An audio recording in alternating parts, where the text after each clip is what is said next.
discouragement will rob you of your greatness unless you value your greatness more than the strength of the discouragement. What's up, everybody? My name's Elliot. This is another episode of Urban Sage. I've been thinking about discouragement a lot recently, and I know it's such a fundamental experience, really just people in general. And without having a clear understanding of how to move through discouragement, it can really send the process of your development in an uproar and really insidiously destroy a person's ability to really execute that particular goal, but also other goals even within relevance of it. But first, let me say, before I go into that discouragement can be something of a benefit to someone's life in a particular circumstance, which is almost something that everyone has gone through at some point in their life. So, unless there has been a direct line from your initial decision to accomplish something to the completion of it, there has been an experience with discouragement, which is fine. Everybody feels discouraged at some point. But this is a benefit when someone gets discouraged in regards to something that they really shouldn't even be putting effort in to begin with.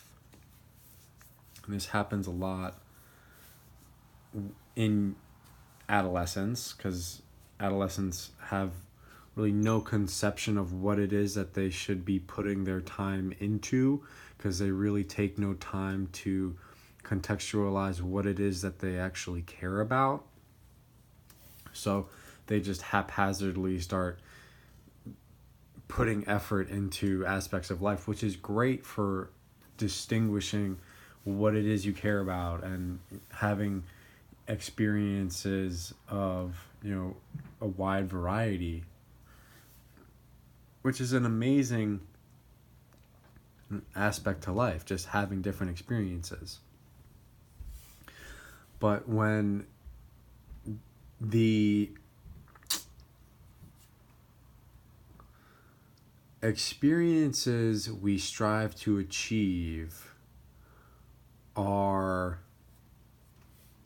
confronted with our own interpersonal conception that we are incapable of achieving these aspects of our life, these goals, these dreams, visions, whatever have you, it becomes very detrimental. And the slippery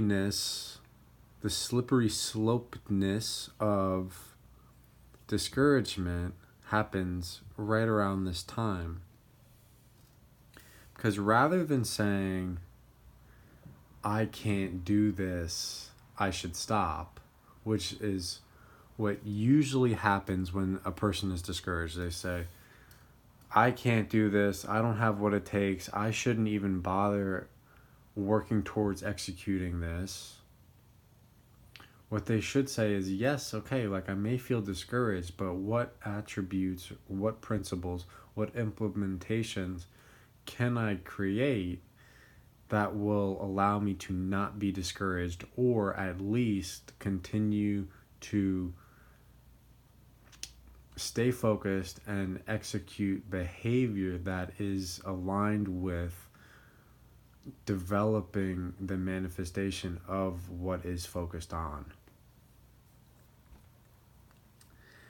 And this brings me back to what I was saying originally, how the real insidiousness of discouragement occurs when you start to attribute why you are discouraged to your own capabilities. When you are discouraged, you must conceptualize that it is not you as the individual that is incapable.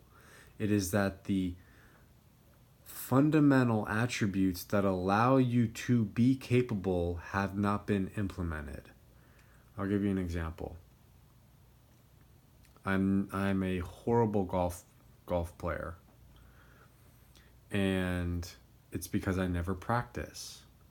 So if I were to just go play 18 holes of golf, I would say, and I would probably shoot 20 over par and have a horrible game. And I would say that I do not have the skills, the ability, the attributes to be a good golfer, and I would become discouraged and I would probably never play golf ever again. And in my real life, that's kind of true, but I don't attribute the reason to why I don't play golf to because I'm too much of a horrible golfer. I just don't really care for it.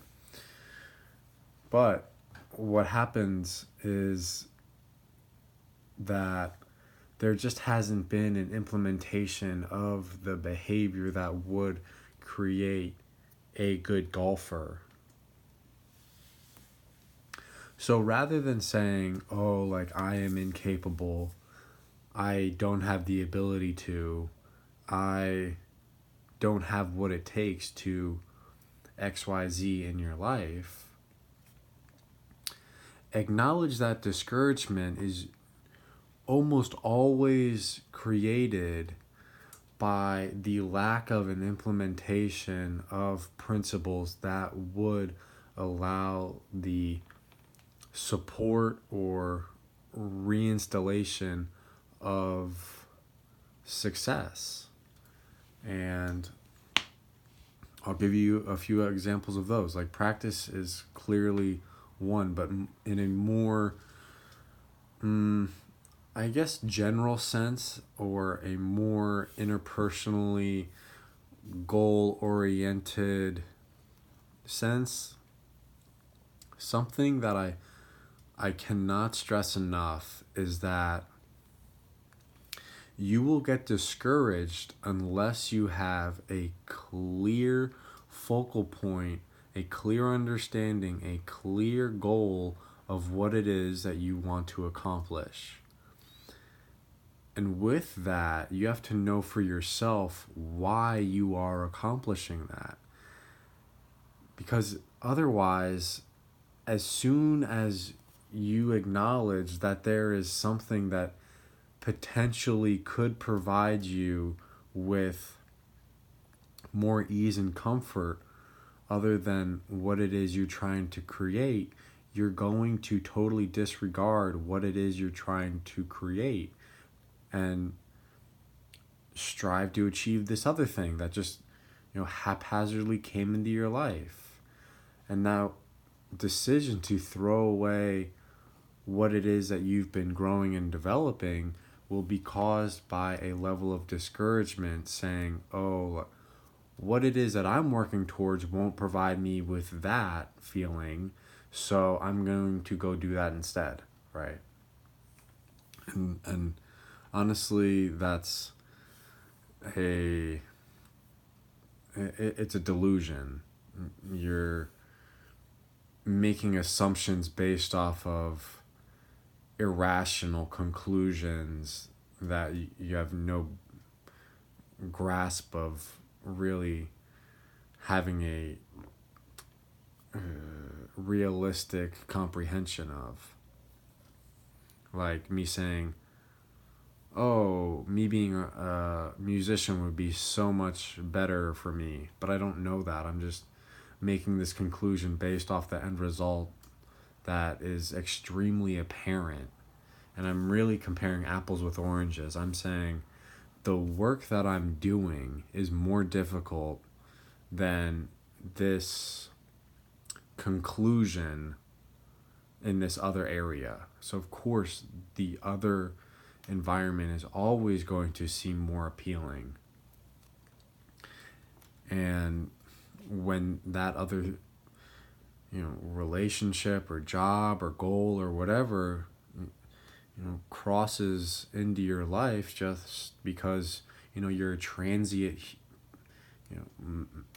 person and you encounter different things throughout your day, you're going to stop caring. If you do not have a real understanding of what it is you're trying to accomplish with a strong enough why, you'll jump into any other thing that comes into your life.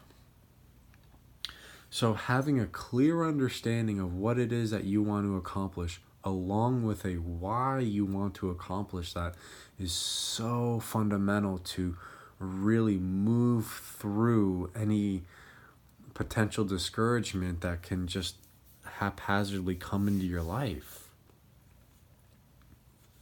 So that's the first thing. You really need that. You really need to have a clear understanding of what it is that you want to accomplish along with a why. Otherwise, as soon as it gets hard, you're going to stop, right? Because discouragement says I can't because this hasn't happened yet. And you have to have a reason that is it's so strong that it almost transcends rationale, because it's very rational to say that I can't do this because it hasn't happened yet. You have no real understanding that you could, but you have to believe in yourself so much that it is almost a delusion. But you have to know for yourself that this delusion is actually rooted in potential facts. Like, I'll give you an example. Like, let's take a runner. Let's say a runner, a marathon sprinter, has only ran 500 meters. They've never run anything more than that. And their goal is to run 1,000 meters. And they've never run 1,000 meters. So it would be irrational for them to think that they could do that.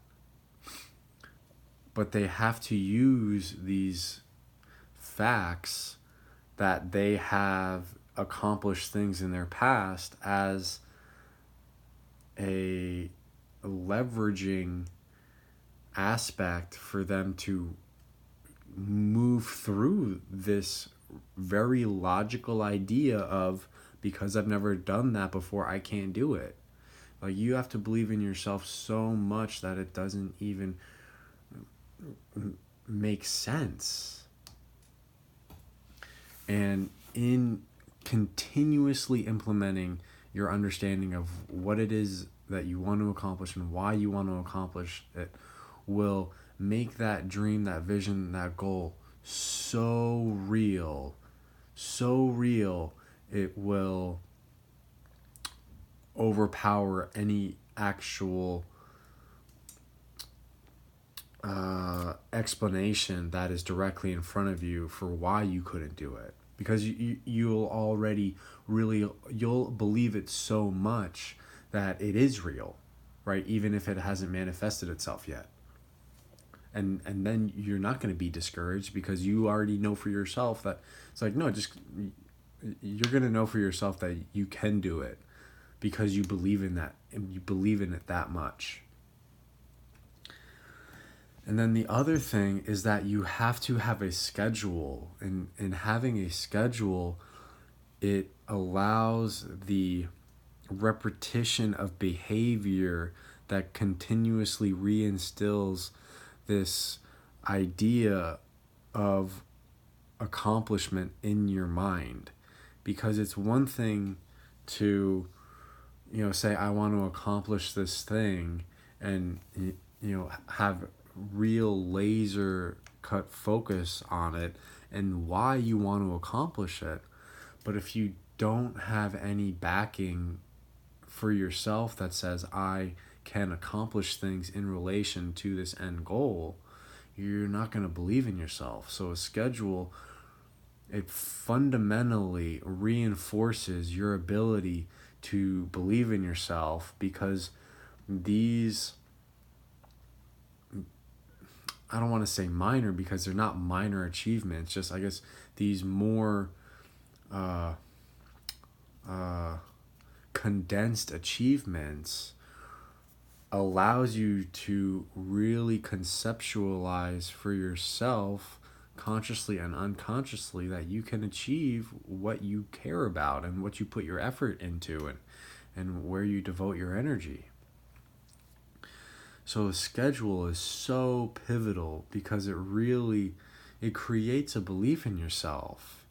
And actually get a calendar and cross the days off, and cross off the activities and the events and the accomplishments that you do within that day, so you can continuously uphold this feeling of achievement, because it is in the small accomplishments that great things are achieved. Like an example is, like, a car is a great example. Like, you have to have a understanding of how to make a tire, and how to make an engine, and how to make a door, and all these minor facets of the whole allow the final product to be created. So you're gonna feel discouraged.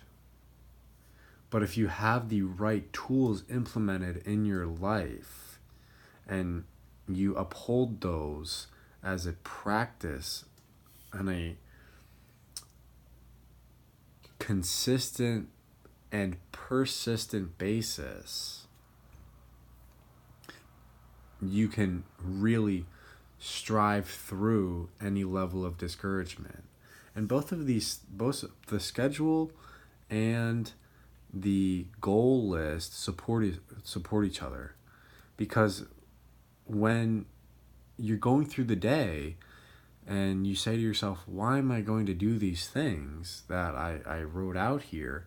You look back to the goal list and you're like, oh yeah, because I want to achieve this. And you're like, how am I going to achieve this? And you look at this day, right? And you see how there's a cycle that allows the creation of your greatness to be achieved based off of these two things. So you can achieve a greatness beyond what you can conceptualize right now.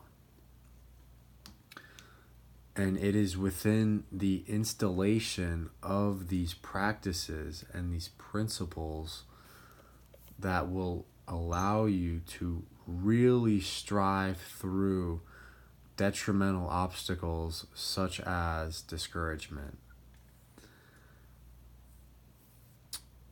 I'm going to leave you guys with that. I'm so grateful that I got to talk with you. If you could drop a like, drop a comment, subscribe. I know that if you've gotten something out of this, I know someone else would too. Thank you guys so much for listening, and stay tuned for the next episode. Also, by the way, there's a website, urbansagedevelopment.com, where you can stay up to date. There's a store, you can buy a couple shirts. There's a Facebook page, Urban Sage, TikTok, Urban Sage, Twitter, Urban Sage, just telling you guys everything. So, I really just want to really push out as much content as possible. Really, I really don't care for the success of it. It's just that these installations that I talk about have had such a profound impact on my own life. I really just want to spread that. So if you guys could aid in the disbursement of this content, that'd be amazing, right? And there is no us without you. So I'm really grateful for you guys, and thank you so much. All right, bye.